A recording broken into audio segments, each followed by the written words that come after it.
if you've been listening to the World Series on ESPN Radio, and you should, this man is carrying the day along with the rest of the broadcast team, the play-by-play voice of the World Series on ESPN Radio, also the Chicago Cubs when he's not on ESPN Radio. Ladies and gentlemen, Boog Sciambi is here on the program. Yes, sir. Great to see you, man. Yeah, it's great to see you. Thank you so much for having me. And I did leave out the one also, I guess, bullet point of your career right now that resonates in my own household. MLB the Show. Mm-hmm. My kids play it all the time, and I hear your voice echoing off the walls of my house. Non-stop. I'm really sorry. No, I'm really sorry. Don't be, man. Don't be. I mean, and so you're sitting in front of a microphone. I am. For how long does it take for you to basically say down the right field line? And yeah. then, I mean, it's the other part that's most amazing is I have to do Rich Eisen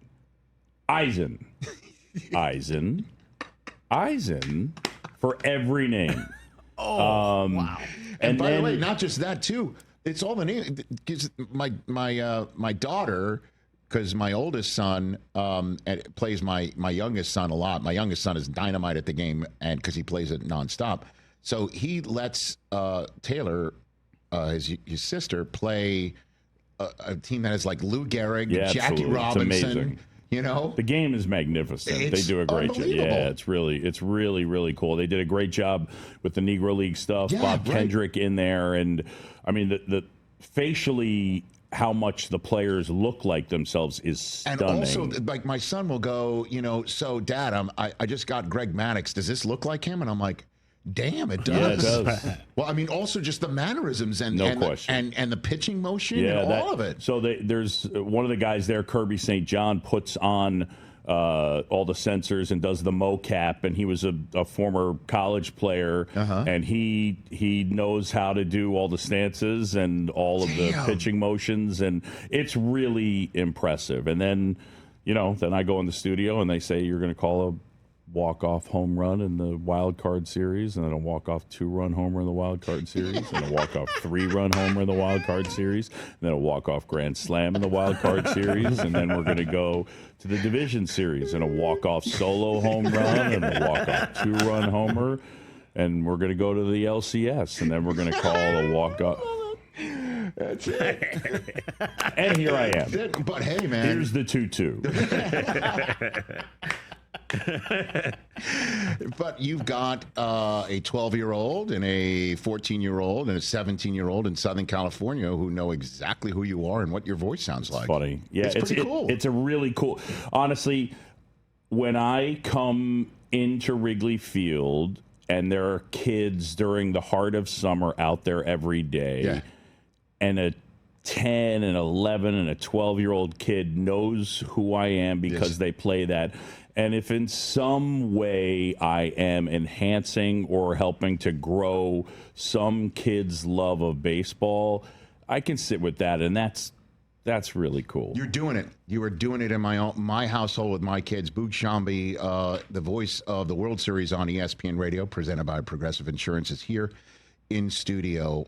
What an epic Game 3 that was. I know Game 4 is more recent, and obviously it tied the series up, but I would be remiss if I did not ask you where that ranks in terms of the games that you have called anywhere, it's for anything. So what's funny is that Shulman was the voice of the World Series on the radio. Dan Shulman, who's now the voice of the Blue Jays. And isn't he calling it on CBC right now? Okay. So they're still doing it. They're the one team that gets to still do their local, which is pretty cool. Yes. On television with Buck Martinez. But in 2018, he called the 18-inning game, and then I believe the next night he was still battling some laryngitis. I ended up being flown in from New York to call Game 5, the clincher, because he got kind of worn out, at least in part, due to that 18-inning game. But that one the other night was incredible. There was a part of me that was curious to see how far it would go. I had a pretty good idea it was going to end on something going over the wall. Yes, right. Right. But it was surprising to me, a couple of the balls that didn't get out, because Will Smith, I thought, had one, and I thought Freeman had one before Freeman got one. It's one of the things, to go dorky, but back in the day, people used to talk about Dodger Stadium and that the ball doesn't carry at night. That is not the case anymore. This is played the last 3 years as the top home run hitters park in all of baseball. But the marine layer kind of showed up the other night, and we saw some balls. Freddie said, I didn't know if it was going to go. So it was memorable. We were exhausted at the end of the night. It was really cool. Yeah, and so do you have like a lozenge? What do we do? A little tea with honey? So to me, what do we it's got more. to get you I'm through already. it? As soon as you say that, I'm thinking of Lou Duva coming in and saying, "Don't be a lollipop." So my main thing that I tell people is that it is not about my voice. Yes, my voice gets a little tired and I feel it a little bit the next day. It's your brain. It's the concentration. I probably shouldn't out myself on this, but the call, if you listen to my call, I say Varsho back at the wall at the track. It goes the track, the wall. Yes, in terms of, the kids actual... out there, it goes the track and the wall. It's the warning track, then the wall. But you're a little tired, so you might miss. But look, from doing this, from doing play-by-play, the one part, though, is just there's the concentration. Is just because it's in here doesn't mean it's going to come out there. And there are times when the information, just sometimes this isn't going to cooperate. It's going to happen. If you call Mike Trout Steve Trout, because I remember the left-handed pitcher when I was growing up, it's not because I don't know that it's Mike Trout. It's just sometimes mechanically it's not going to happen. And if we followed all of you around for 3 straight hours, you'd say dumb stuff too. I love it. Yes, thank you for capping. Drive safe, everybody. Boog Sciambi, because I've done that. Yeah. And nothing like I'll do this show, but I'm fortunate to be able to do it every day in a cadence. Yep. So if something doesn't go right out of my pie hole, I'll be able to just bury it and move on. If I do that with play-by-play, it sticks with me for a long time. No doubt. I really beat myself up significantly because there's a responsibility to meet the moment, be accurate, get it right, and also avoid a moment like this one. I'll share with you. I've shared it here before. So I had a game, Bucks Texans on NFL Network. Jameis Winston versus Deshaun Watson. First quarter in, I'm thinking, all right, I'm doing pretty well. I'm calling this game, and I look down at my phone, and it's my wife, Susie, calling, and I'm like, because there's got to be an emergency if she's calling me during the game. I pick up the phone, and she says, literally, "What the F is wrong with you?" is what she said. And I'm like, "What do you mean?" And she goes, "You don't know?" And I'm like, "No." She goes, "You've been calling Watson Winston and Winston Watson the entire quarter." And I had no earthly idea. And if you would ask me, "What are you doing?" Right. I would have sworn I got it right. Yeah. It's crazy, I understand. man. I understand. So I've been there, and I've been in that Mike Trout, Steve Trout thing. Yeah, but you do go. it once. I did it for an entire football quarter. How you doing? I mean, look, I have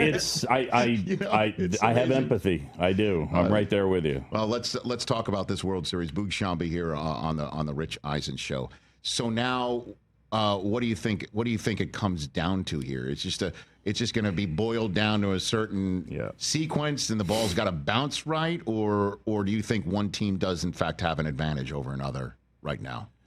Look, asking me to predict what's going to happen over a 3-game span is a fool's errand.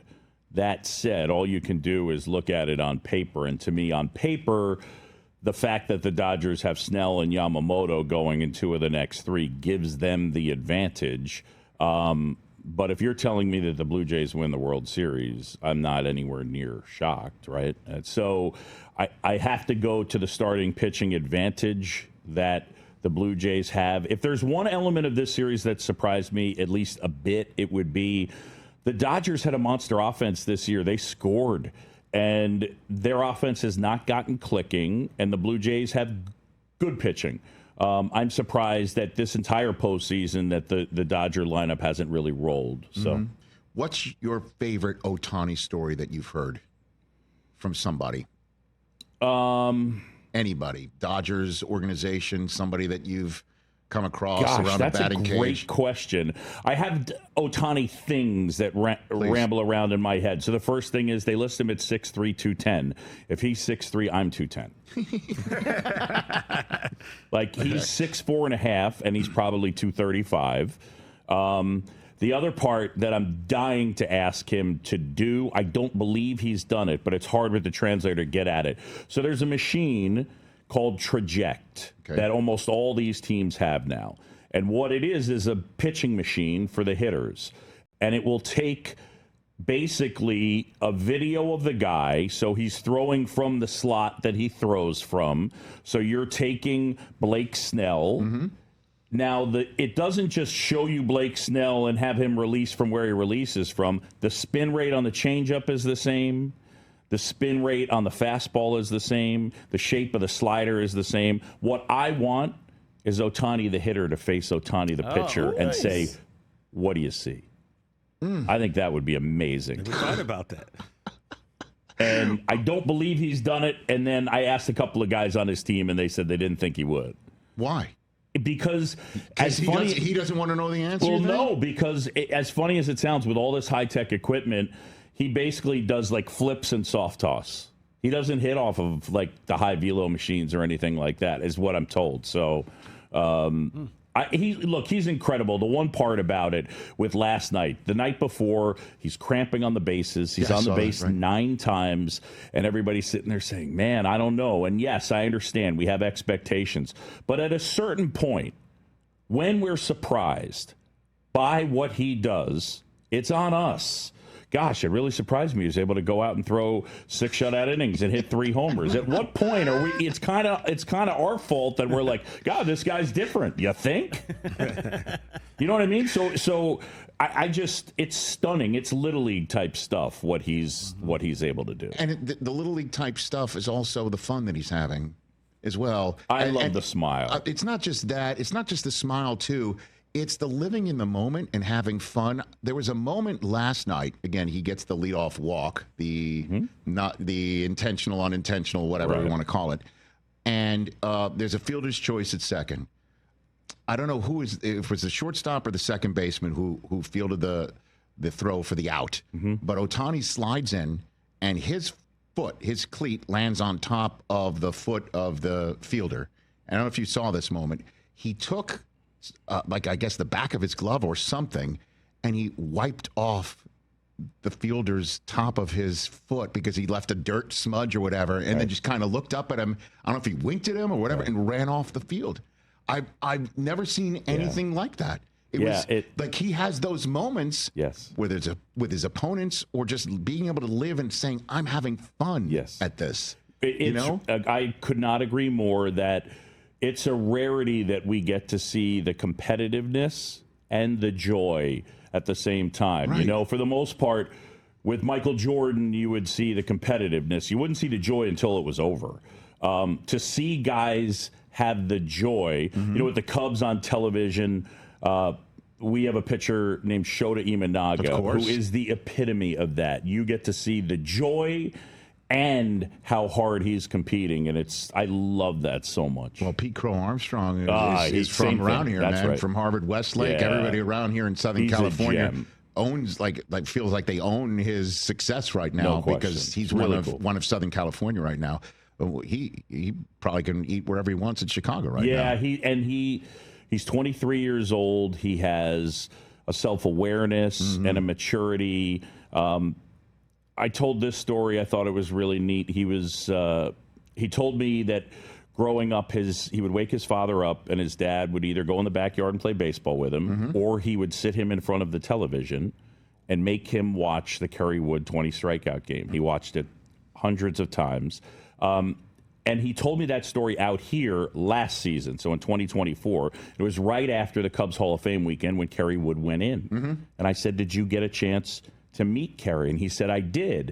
And I said, did you tell him that story? And he said, nah, man, that weekend's about him. It's not about me. I didn't want to make it about me. And for a 23-year-old kid to have that level of awareness, and it plays out constantly, his ability to reflect.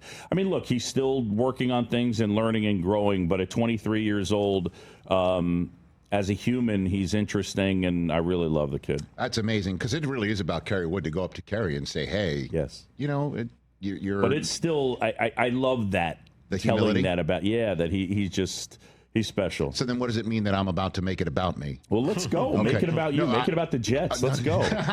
We'll get to that in a second. All right. But no, I was in the Sports Center newsroom when Kerry Wood had that performance. Oh. And in terms of the 7 years that I was there, in terms of what lit up the Sports Center newsroom, top 5 moments, that's one of them. Is that right? Oh, the whole place. The 20 strikeout. Everyone stopped.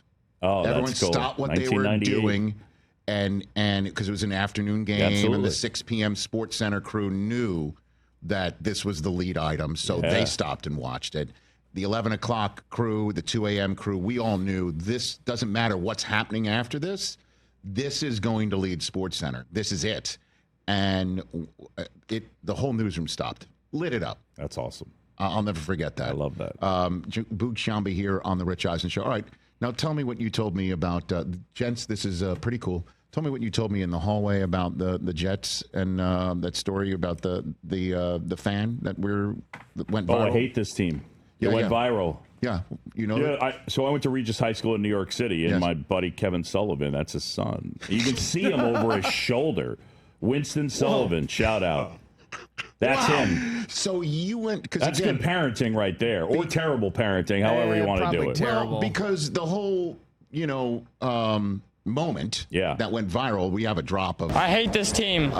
That's him. Okay, and that he said that he was born into it. Yeah. So that's you Dad. went to high school with the man who essentially helped birth him into this. The freeze on the Instagram, you can see Sully over his shoulder. He's got a hoodie on, gray hoodie, bald head. That's him. That's Dad.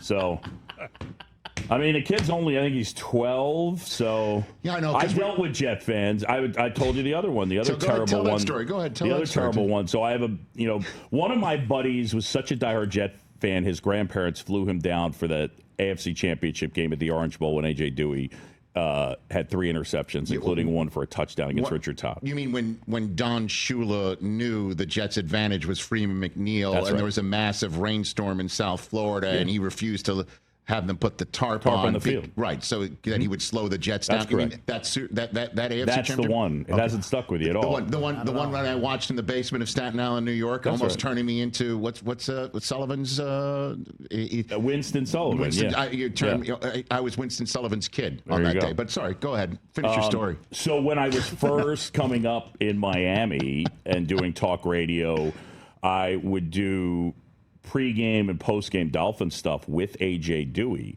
And he had 8x10 glossies of him scoring the touchdown. He's holding up the football, scoring at the Orange Bowl in that game.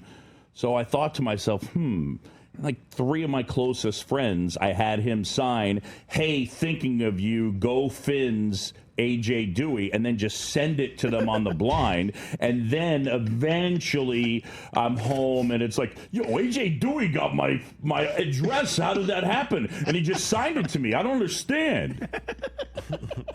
That's a pretty good joke. That's the next level. Yeah. Pretty good joke. That's next. I need to do that again, to be honest. So. Pretty funny.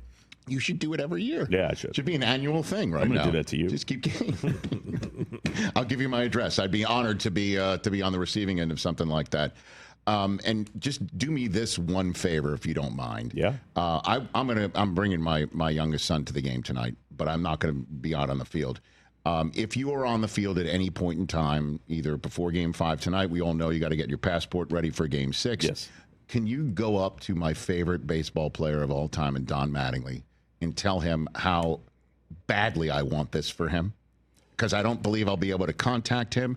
It's wild that he's sitting in this dugout for the Blue Jays with an opportunity to get a ring like this. And I know he's not playing. I know he's got a glove, but he's part of this thing, clearly. It's funny that you bring it up. I was born into Phillies fandom. That's my parents met at Drexel, and then my dad's side got their hands on me.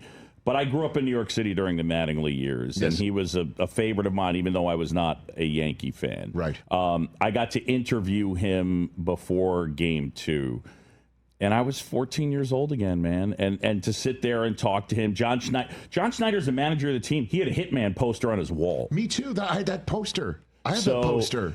Talking to Donnie, I didn't know this. He told me that Donnie Baseball, yes, Kirby Puckett gave him that nickname. Is that right? And then we talked some more, and Schneider also told me that Lou Cucuzza, who's the visiting clubhouse guy with the Yankees, just sent him a text and said, "Win it for Donnie." So, I asked him about so many Yankee fans that think about the 80s. And remember, when we grew up, it was a Met town. The Mets, those 86 Mets teams, that was the team. And then there was Don. And I would say there's a ton of people who are Yankee fans that just feel like it would be really cool for Don Mattingly. So to sit with Don Mattingly and talk with him about it the other night, and just, he's a gentle, kind guy. It was a thrill for me. So is John Schneider from New York? He's from, I believe, from New Jersey. Okay, so he had Mattingly. He had a Mattingly poster. Yeah, I had that on my wall growing up in Staten Island. Yeah. I had that on my wall in college at Michigan. I mean, so do me that. Just do me that small favor. Yeah, because again, I owe you. I mean, the honestly, the joy you do give to my kids through MLB the Show, and you're right. Like, you're absolutely, my oldest son is not that much interested in baseball at all, but he knows you, and he definitely knows the game through the video game when he plays it. And same with my daughter, but for sure, congratulations on that. I appreciate it. Thanks for saying that. No, and it's the truth. It really is the truth. And I just love, again, the position that you're in. You mentioned, Dan Schulman had it.